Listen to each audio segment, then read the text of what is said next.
वैष्णवसंहिता प्रथमभागः अथ तृतीयोऽध्यायः रागं बिलहरी।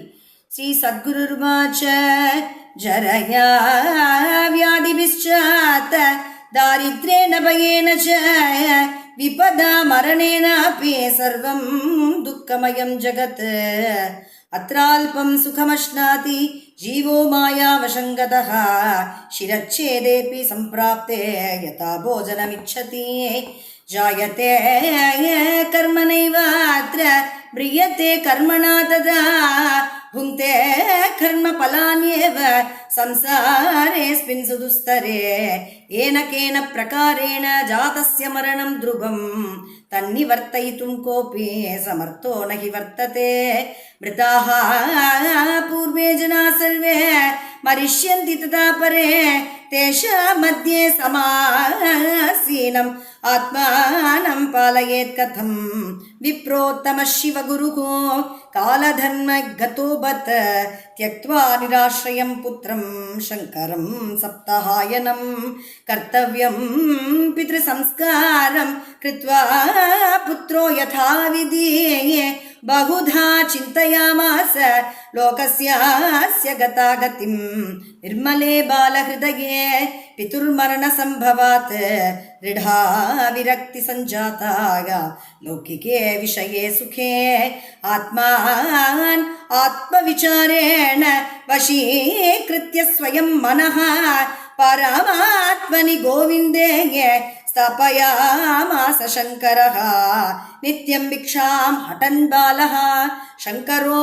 मातृवत्सलः मातरं पूजयामास श्रद्धाभक्तिसमन्वितः कदाचित् शङ्कर क्वापि गृहद्वारम् उपागतः भिक्षां देहीति चुक्रोश मधुरं सुस्वरं मृदुः तच्छ्रुत्वा गृहिणी सापि गृहद्वारमुपागता दारिद्र्या दूयमानापि बालकं तं ददर्शः प्रसन्नवदनं बालं तप्तस्वर्णाभविग्रहम् ऊर्ध्वपुण्डलसत्फालं बद्धपूर्वशिखं तथा तेजस्विनं महाशान्तं सरसीरुहलोचनं पलाशदण्डपाणिं च मौञ्चीकौपीनधारिणं गायन्तौ हरिनामानि भिक्षापात्रधरं प्रभुं विलोक्य परमानन्दं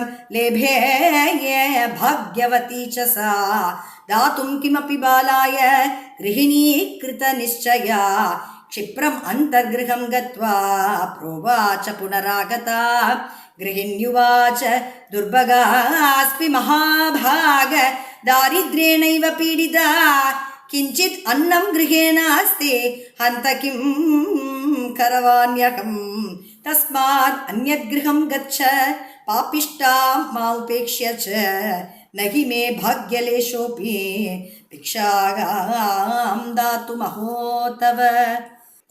श्रीशङ्कर उवाच शोकं मा कुरु मातस्त्वं गत्वान्तर्गृहमद्य वे अल्पं लवणशाकं वा क्षिप्रं मे दातुमर्हसि बहुवन्नं हि मया प्राप्तम् अन्येषु भवनेष्वपि न प्राप्तं व्यञ्जनं किञ्चित् तत्प्रयच्छ मनस्विनी।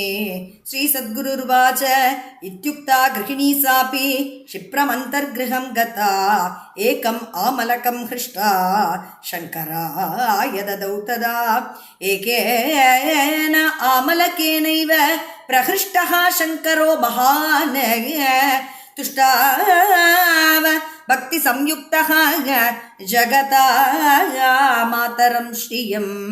श्रीशङ्कर उवाच नमस्ते स्तु महालक्ष्मी नमस्ते कमलालये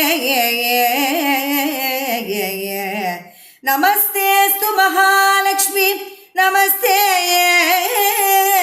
कमलालये नारायण प्रिये देवे नमः क्षीराब्धिकन्यके तमालश्यामलाञ्च अङ्गं हरेः पुलकभूषणं कुर्वन्ति नित्यवासेन कमलां शरणं भजे।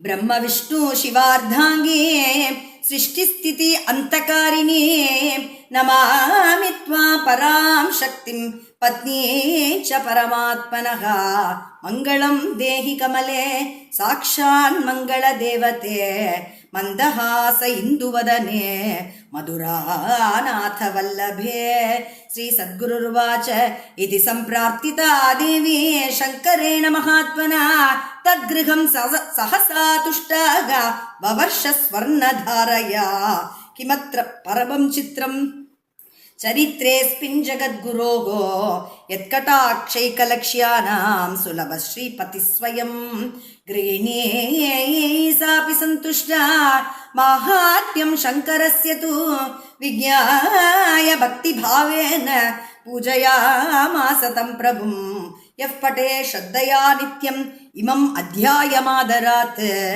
ತಸ್ಯ ಲಕ್ಷ್ಮೀ ಪ್ರಸಾದೇನ ದಾರಿದ್ರ್ಯಂ ನನು ನಶ್ಯತಿ ಇತಿ ಶ್ರೀ ಕೃಷ್ಣ ಪ್ರೇಮಿ ಮಹಾಪ್ರಭು ವಿರಚಿತಾಯಾಂ ಶ್ರೀ ವೈಷ್ಣವ ಸಂಹಿತಾಯಾಂ ಪ್ರಥಮ ಭಾಗೆ ಶ್ರೀ ಶಂಕರ ವಿಜಯೇ ತೃತೀಯೋಧ್ಯಾಯಃ. ಶ್ರೀ ಹರಯೇ ನಮಃ. ಶ್ರೀ ಹರಯೇ ನಮಃ. ಶ್ರೀ ಹರಯೇ ನಮಃ. ಗೋಪಿಕಾ ಜೀವನ ಸ್ಮರಣಂ ಗೋವಿಂದ ಗೋವಿಂದ. प्रेमिकेन्द्र सद्गुरुनाथ महाराज की जय.